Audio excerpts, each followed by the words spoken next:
दे खुलुमबाय आं पिनुएल बसुमतारी सासे रिटायार्ड सिविल सार्वेन्ट आं गभर्नमेन्ट अफ इन्डियायाव हाबा मावोमोन आरो स्टेट गभर्नमेन्टआवबो आं डेपुटेसनाव हाबा मावदों गुबुन गुबुन थावनियाव आरो आंनि रिटायारमेन्टनि उनाव आं स्टेट गभर्नमेन्टआव आं स्टेट इनफरमेशन कमिशनार हिसाबै एपइन्टेड जानायमोन बे बोसोरबानि थाखाय 2015 निफ्राय 2019 जोबनायसिम बे टर्मफोरा जोब्बाय आरो आंनि अरिजिनेल न'आ राङापारा दा आं अदालगुरियावबो थायो आरो गुवाहाटीयावबो थायो आरो राङापारायावबो गेजेर गेजेर थाङो दा आङो बर' डायस्प'रा फराम होननाय बर'नि जि आफाद नन पलिटिकल नो प्रफिट आफाद बिनि आफादनि आङो आफादगिरि प्रेसिडेन्ट जोंनि गुबै खुराङानो जाबाय बिटिसि एबा बिटिआर बा बिटिएडि बे जाबाय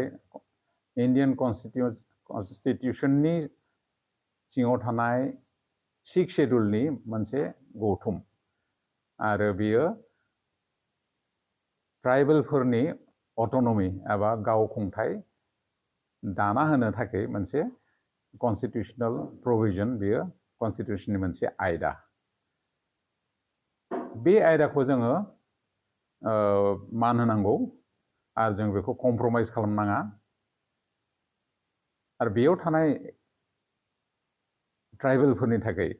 बर' राभा गार' जेसेबां ट्राइबेलफोर दङ बिसोर जेन गावसोरानो बे खुंथायखौ बिटिसिखौ दैदेननो हायो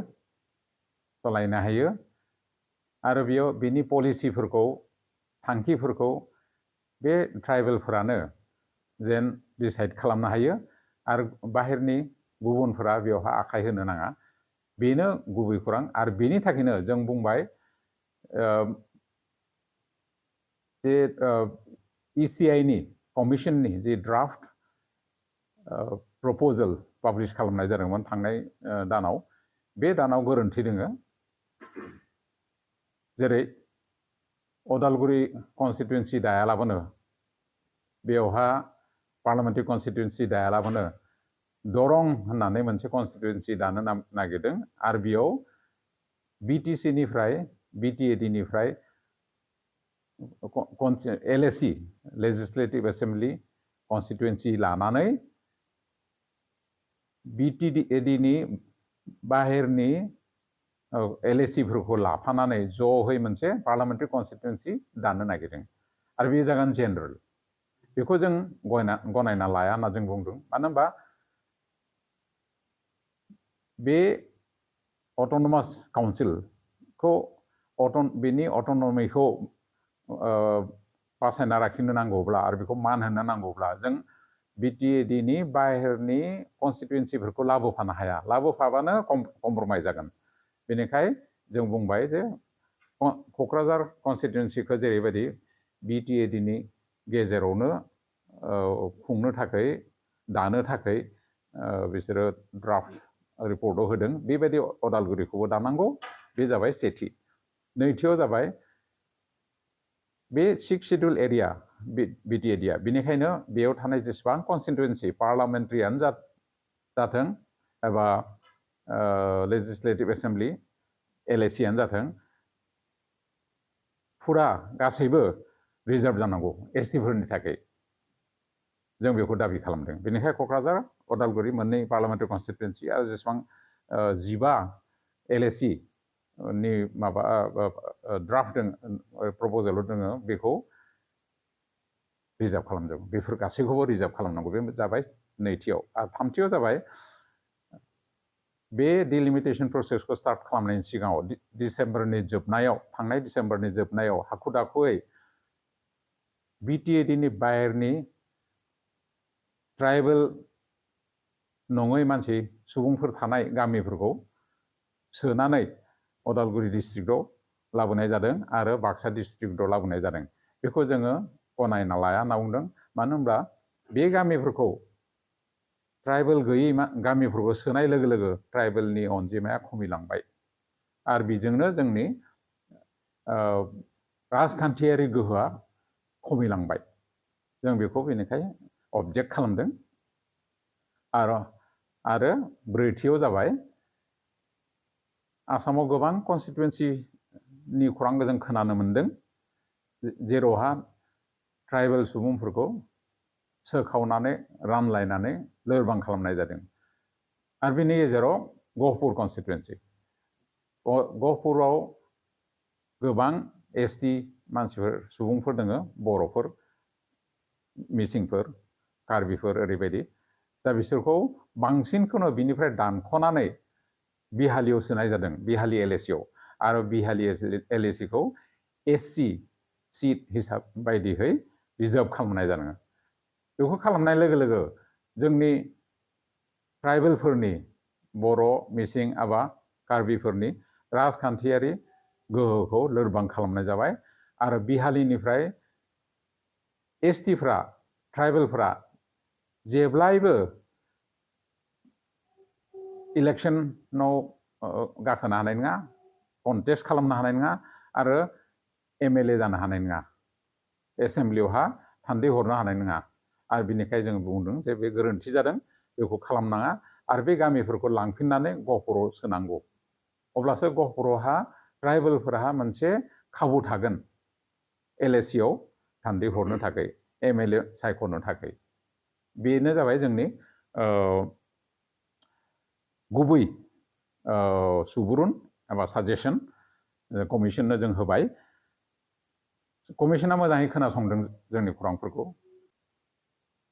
बेबायदि एना एनि जानायावथ'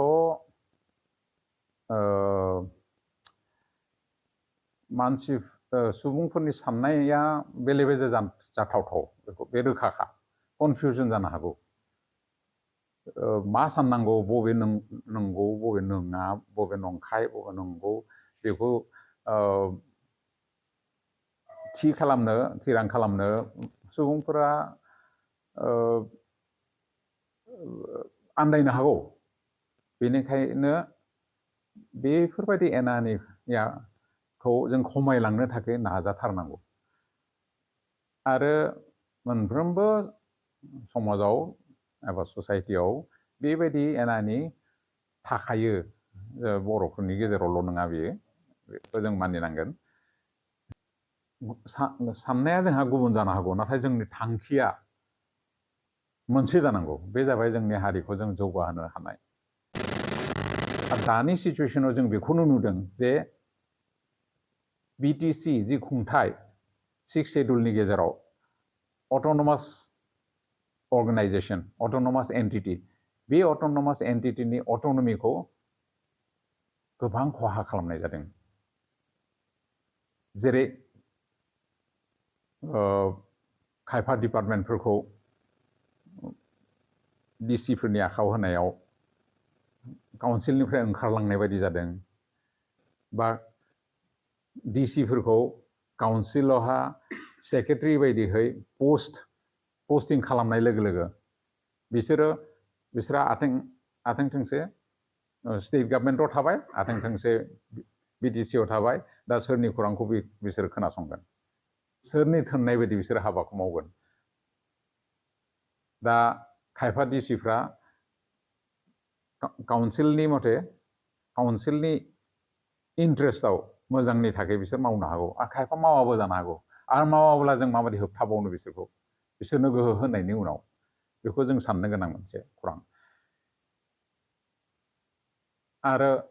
दाबावै नुनो मोन्दों, जेब्ला प्रिन्सिपाल सेक्रेटारिखौ, गोदान प्रिन्सिपाल सेक्रेटारि बिटिसिआवहा पस्टिं होबाय स्टेट गभर्नमेन्टआ, होनायाव आंहा गोरोन्थि जादोंबा गुबुन खौरां, नाथाय आं बे अर्डारखौ नुनायाव बिटिसिनो मोनसेबो कपि होनाय नुवाखै, गांसेबो आं कपि होनाय नुवाखै। नाथाय स्टेट गभर्नमेन्टनि गोबां बायदिसिना अफिसारफोरनो कपि होदों। दा आं बेखौ सानस'ना मोननो हायाखै। BTC आव बे प्रिन्सिपाल सेक्रेटारिखौ पस्टिं होनायाव BTC आवनो बे अर्डारनि कपिखौ हराब्ला BTC आ माबायदि मिथिनांगौ BTC आ माबायदि बेखौ नाजावनांगौ जेब्ला बेयाव रिपर्ट होगोन डिउटि जइन खालामनो थाखाय माबायदि बेखौ नाजावनो बेनो माबायदि अफिसखौ एलट खालामनो बेनो नोंनि रुम जागोन बेनो नों खथा जागोन ना माबायदि बुंनो बा बे नोंनि अफिसियेल गारि जागोन माबायदि बुंनो बेखौ आं सानस'ना मोनाखै आरो आं गिदों जे बेनि गेजेरजों स्टेट गभर्नमेन्टआ बेखौनो दिन्थिनो नागिरदों नामा जे BTC आ BTC खौ जों नासयनो हायो इगनर खालामनो हायो इगनर खालामनाय बादियानो जादों नाथाय जोंनि अफिसियेल अर्डारनि कपि होआब्लाबो जोंनि अफिसारा जेब्ला थांगोन नोंसोर बेनो जायगा होनांगोन बेखौ नाजावनांगोन दा बेनि थाखायनो खौसेथिखौ नांगौ जादों गावनि गेजेराव नांलायलायबाय थाबानो जों लोरबां जागोन दा बेबायदि दा बेखौ नुनो मोनदों बेनिखायनो आं सानो जे जायफ्रा जोंनि मोजांखौ नागिरा बिसोर सोलो मोनदों आरो गावसोरनि गोसो बायदि हाबा मावबाय थादों आरो जों जेबो बुंनो हायाखै मानो होनबा जों गावनि गेजेराव नांलायनायावनो जोंहा आरो गुबुन हाबा मावनो जों सम मोनाखै आरो दा BTC आ दङब्लाबो बेवहा सिनियर सासेबो बर' ट्राइबेल सिनियर अफिसार गैया जाबाय जायफोरा दङमोन बिसोरखौबो स्टेट गभर्नमेन्टआ दिहुनना लांबाय गुबुनाव पस्टिं होबाय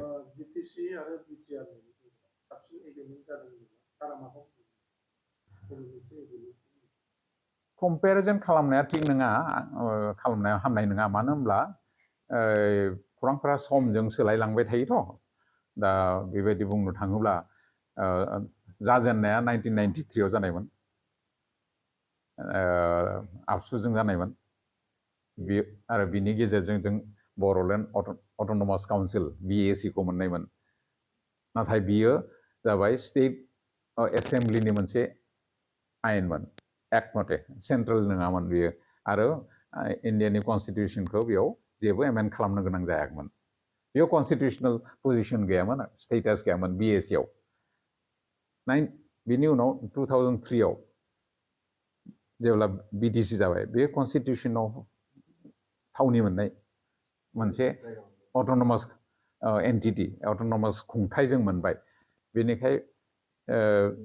जों दावगालांनाय जाबाय नाथाय बेयावबो साननो गोनां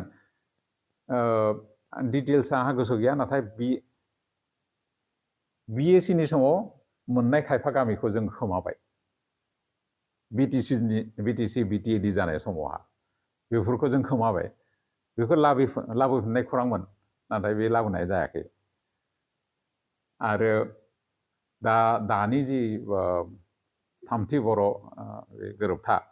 बेयावहा गोदान गामि सोनाय खौरां दोङो बिदिबा बियो आगोलाव गैयामोन बेखौ मोजां होनना बुङो जोङो नाथाय बेयावहा मोनसे गोब्राब खौराङा जाबाय कन्टिगुवास सोदोबा दोङो कन्टिगुवास जाथारनांगोन नांजाबना थानाय जानांगोन आरो बेनिखायनो खायफा एरियायाव जोंहा बेवहा बे गोब्राब जादों गेजेर गेजेर बर' बा ST ट्राइबेल मानसि गैयि एरियाबो दोङो जेरै मिसामारि बा बिथिं माजबादनि उनाव बेफोराव दोङो आरो बिश्वनाथनि सायाव गेप दोङो नामा बेबायदि बागानफोर दोङो थ' बेनिखाय बेखौ जों लजिकजों जों माबानानै खौरांफोरखौ ओरैबादि बुंनांगोन जे कन्टिगिउटिया बे मानसिनिल' कन्टिगिउटि नङा हानिबो कन्टिगिउटि जानांगोन हायाबो नांजाबनाय जानांगोन आरो हायाथ' आरो आगोलनिफ्राय अरिजिनेलि बेफोरो बर'निनो हा दिनैसो बर' गैया जादों बेबायदिहै जोङो आर्गिउ खालामनांसिगोन आं सानो बेबायदि बेखौ बेयो मावनो हायै हाबा नङा आरो बेनिखायनो चिफ मिनिस्टार आसामनि चिफ मिनिस्टारा जे डिक्लेयार खालामबाय खायफा गामि अमुकनिफ्राय एसेबां गहपुर एरियानिफ्राय एसेबां ढेकियाजुलि एरियानिफ्राय एसेबां बेखौ बे प्रिन्सिपलखौ गनायना लानायखायनो बेखौ खालामदों होनना आं सानो बेनिखायनो आं आसा खालामो बे जाहैगोन होननानै